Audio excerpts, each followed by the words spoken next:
So you go into your faith in the book Yeah. and your personal journey there. Please tell us about it. Yeah, so one of the things I discuss in the book is many people understand Hinduism to be some kind of polytheistic religion.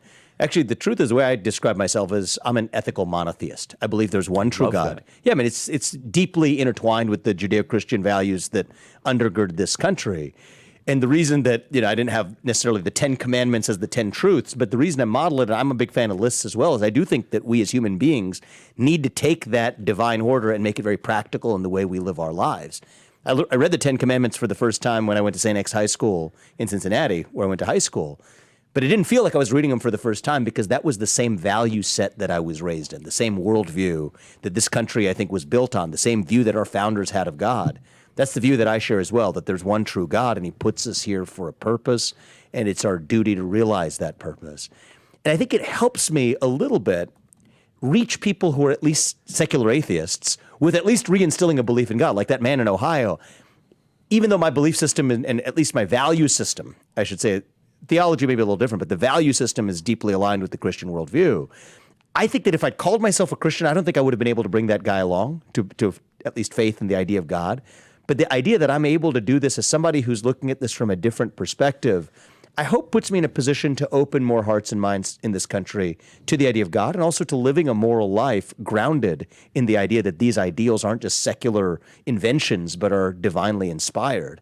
And so that's something that I talk about in the book as well. Let's comment on one of those elements, which is a society's need to believe in God. Can you comment on how America has become more secular and how we have lost our rootedness, almost as if we're cut flowers, if you will? Yeah, sure. It's like the first of the 10 commandments got it right for a reason. And my own worldview and the religion I was raised in sees it the same way.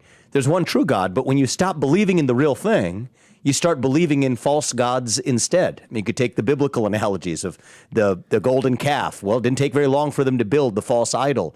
You could take even Blaise Pascal, who's a famous scientist. He famously said about 400 years ago, if there's a hole the size of God in your heart and God does not fill it, something else will instead. That's exactly what's going on in our country. The climate change movement, which is also it's the second chapter of this book. It follows after the God chapter for a reason. That is a religion in this country. It is a substitute for a belief in true God. You're going to find a different substitute for that and all the rituals to go along with it. You don't wear a hair shirt? Fine. You're going to wear a hair shirt in the form of limiting your use of fossil fuels or flog yourself. And it's funny, almost every religious tradition has one of these types of sacrificial, ritualistic actions. That's what the modern climate religion's about. There's a chapter in this book entitled, boringly, There Are Two Genders. I expose some of the best arguments for the so-called trans view of the world.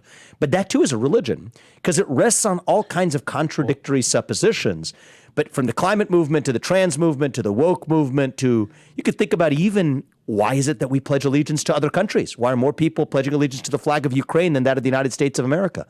When you stop believing in something, be it God, or in this case, you could even talk about believing in your own nation, you start pledging allegiance to new idols, praying to new idols, pledging allegiance to new flags instead. And that's exactly what's going on in our country right now.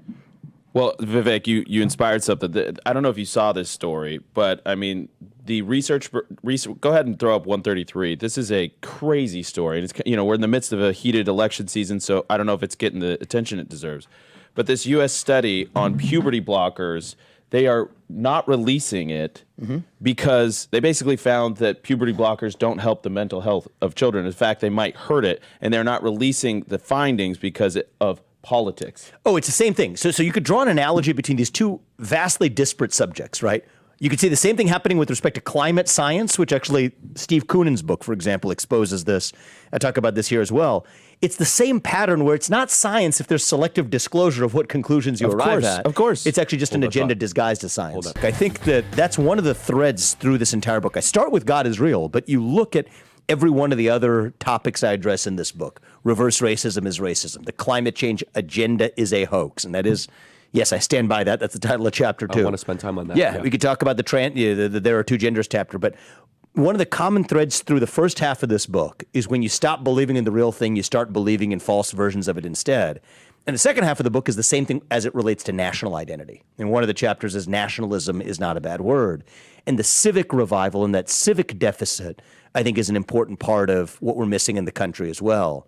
And so there's a lot of different subjects the book explores, but in some ways the thesis is if we revive faith and if we revive patriotism and belief in our own civic self, then actually a lot of our other problems are automatically going to melt away because they're just symptoms of that deeper crisis of meaning.